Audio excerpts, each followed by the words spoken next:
Aha. Látszol a ravasz. Hát ez már egy elég kis, komoly kis klubhelység lett azért. Azt kell mondani. Norvég pop, bazd meg! Az a kemény, popo szív! Ezt tudti valamire csinálom, veszek. Jogi. Szerintem olyan egyetemen összeállt kategória, nem? Jó, fasz, ezek valami nagy fesztivál is már felléptek meg minden.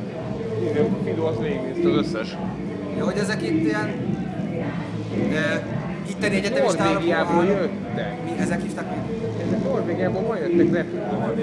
És holnap reggel ment norvég sztárok. Olyan, mint hogyha mi Norvégiát eljutnánk a A csapdák. azért így van. Hát az... Na, arra varják gombot, nem gondoltak volna mi? Kezdett fiát, vagy nem tudom. Ez a fél. Ez akkor a sztárok.